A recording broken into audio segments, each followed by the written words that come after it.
독서 문화를 좀 더 확산시키는 그런 역할을 해보고자 하는데 많이들 도와주실 거죠? 네. 특히 책 친구들 다들 이렇게 참여해 주셔야 돼요. 네. 자, 이번 앵커 에픽에서는 문재인 대통령 관련해서 얘기를 좀 해보겠습니다. 이승우 변호사. 문재인 전 대통령이 일전에 사저 근처에 책방 열겠다 얘기를 했는데 지금 영상 보니까 진짜로 열었나 봐요. 네네. 평산 책방이라는 이름으로 현판식을 하신 장면을 지금 금방 보셨는데요. 이렇게 공식 행사 없이 주민들과 비공개 현판식을 하셨습니다. 지역에서 40여 평 정도 되는 이런 문화 공간이 만들어진 형태가 됐는데요. 경호구역 내에 설치되어 있는 형태의 책방입니다. 동네 주민들과 같이 아직 영업이 시작되지 않은 책방이긴 하지만 평산 책방에 모여서 떡과 다과를 나누면서 조촐하게 책방을 개점하는 문재인 대통령다운 형태의 시작이었다라고 말씀드릴 수 있겠습니다.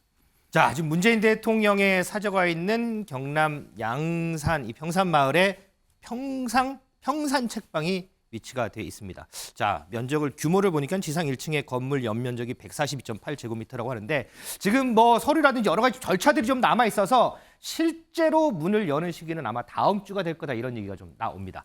박준영 부원장. 네. 이 사저에서도 사저도 지금까지 여러 정치인들 많이 가고 만나고 했는데 책방이 문을 열면 정치인들 더 많이 찾아가지 않겠어요? 그렇다 보면 이런 해설들도 나와요. 여기가 소위 친문 지지자들의 또 구심점 역할을 하는 거 아니냐 이런 얘기도 나오거든요. 정치인들이 찾아오는 건 어쩔 수 없지만요.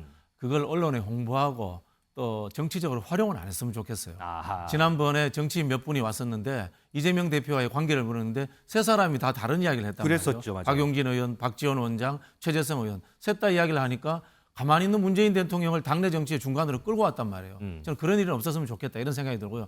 한편으로 보면 또 윤석열 정부와 국민의힘에서도 전 정부 탓을 해서 문재인 대통령을 비판하는 일을 이제 좀 자제했으면 좋겠어요.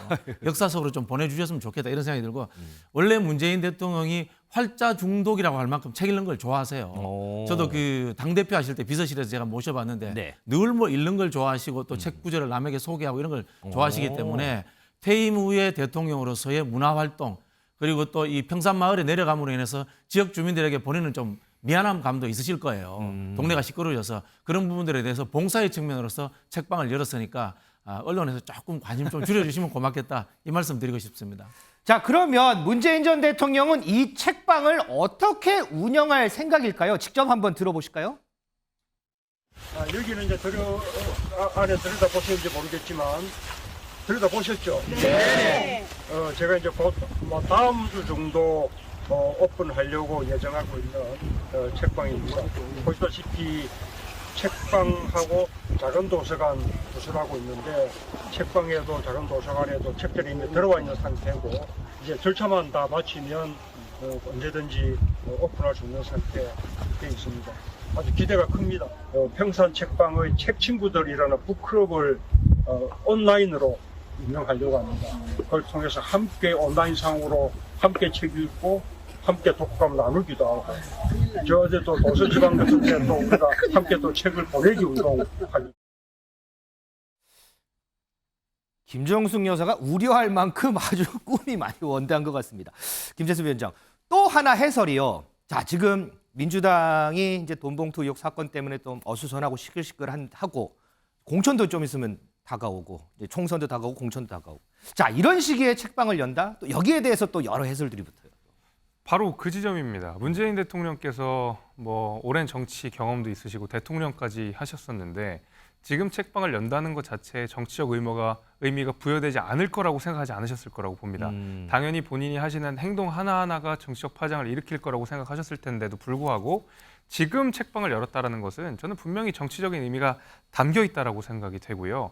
얼마 전에 박근혜 전 대통령이 대구에 있는 모 사찰에 방문한 일을 가지고 굉장히 많은 정책 해석들이 난무했었거든요. 네.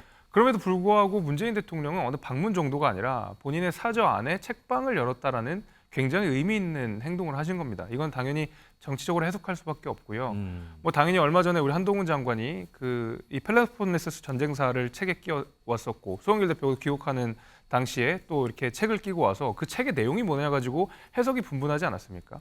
결국 그 단순히 문재인 대통령이 떡을 팔거나 옷을 파시는 게 아니라 책을 추천하고 책을 뭐 서적을 만드신다는 거는 그 책 안에 담긴 어떤 정치적 의미들을 해석해달라는 걸로 얼마든지 해석할 수 있거든요. 저는 그래서 이를 단순히 어떤 지역 봉사 차원이라든지 본인의 어떤 노후 생활의 대비라든지 이런 차원이 아니라 분명한 정책 메시지를 담고 있다라고 생각이 됩니다. 자, 지금 여러 해설들에 대한 논평을 주셨는데 다음 주부터 본격적으로 운영된다고 하는데 자, 어떻게 운영이 되는지 그리고 그 속에서 또 어떤 얘기들이 나오는지 저희가 한번 좀 지켜보도록 하겠습니다. 자, 그리고요. 문재인 정부에서 법무부 장관을 지낸 조국 전 장관 얼마 전에 북 콘서트를 했죠. 거기서 저는 자연인으로 살겠습니다. 이런 얘기를 했습니다. 그리고 그때요. 거기 이제 방청객으로 온 한 분이 질문을 했어요.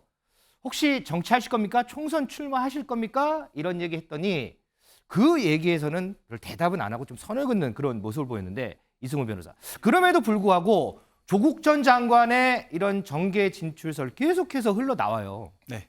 조 장관님, 조 전 장관님 보면 외모도 출중하시고 네, 말씀도 잘하시고 논리적인 또 법조인입니다. 저런 분을 상품적인 그러니까 정치인을 꼭 상품으로 표현할 수는 없겠지만 정치적으로 봤을 때는 그대로 두기 어렵다라는 여러 의견이 있을 거라 생각이 듭니다. 자, 그와 관련돼서 총선 자체라는 것이 1년 정도 앞으로 다가온 상태에서 저분을 과연 그대로 둘 수 있을까요? 여러 가지 해석과 여러 가지 제안들이 있을 것이다라는 생각이 많이 듭니다.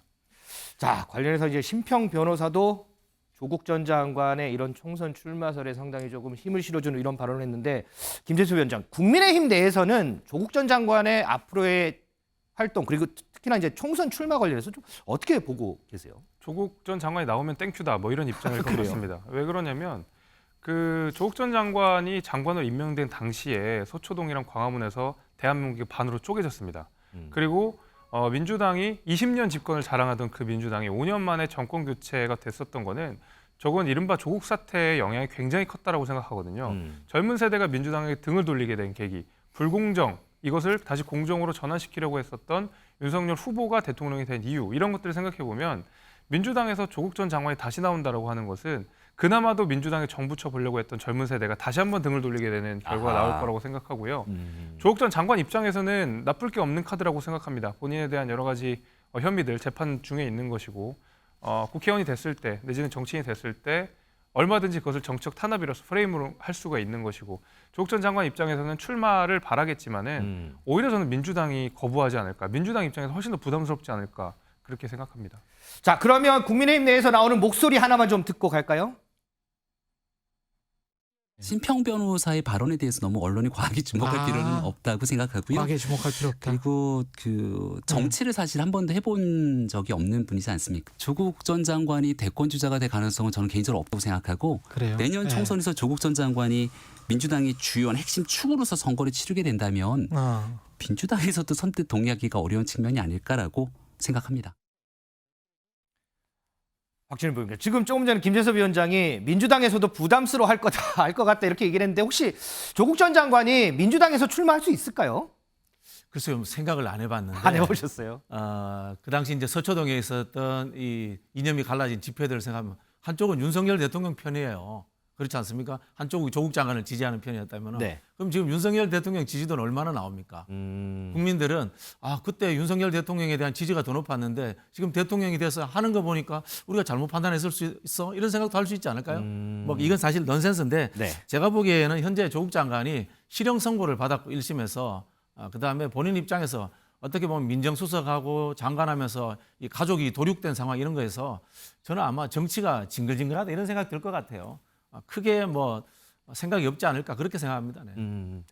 자, 심평 변호사가 지금 조국 전 장관이 공천 관련 문제를 검토하고 있을 것이다 이렇게 점을 쳤는데 민지숙 기자, 한동훈 법무부 장관 관련해서도 언급이 있었죠. 맞습니다. 이 추미애 법무부 장관이 어제 SNS에 글을 하나 올렸습니다. 이 글에서 한동훈 장관을 저격하는 내용을 담았는데요. 마약 정치로 주목받으려는 조급함이 보인다. 정치를 하고 싶다면 직에서 내려와서 해야 한다고 비난했습니다. 한동훈 장관 이 글에 대해서 오늘 직접 이렇게 맞받아쳤는데요. 영상으로 보고 오시죠. 법무부 장관은 수사를 평가하는 입장은 아니고요. 중대한 사안이고 국민들의 관심이 집중된 사안인 만큼 공정하고 객관적으로 검찰이 수사할 거라고 생각합니다. 민주당 일각에서는 뭐 정치 탄압이다 이런 얘기도 제가 그 말씀 열심히 여러 번 드렸죠. 동의하지 않으시잖아요. 추미애 전 장관이 마약 정치를 중단하라는 취지로 비판했는데요. 이게 마약 정치요? 저는 어떤 정치인들에게는 정치가 끊기 힘든 마약 같은 거다라는 말은 제가 들어봤는데 들어보셨죠 그런 얘기. 근데 마약 정치라는 얘기는 제가 처음 들어보네요. 이게 추미애 전 장관이 새로 만드신 신조어신가 보죠. 그런데 좀 실제로 그 마약 정치란 말에 어울리는 일들이 꽤 벌어지고 있다고 생각합니다. 자, 심평 변호사가 조국 전 장관 관련해서도 예상을 했고요. 한동훈 전 법무부 장관 관련해서도 예상을 했죠. 자, 정치는 살아있는 생물과도 같다라는 말들이 참 많습니다. 혹시 이 심평 변호사의 예측도 혹시 살아 있을 수 있을지, 계속 살아 있을지, 그건 저희가 좀 더 지켜보도록 하겠습니다.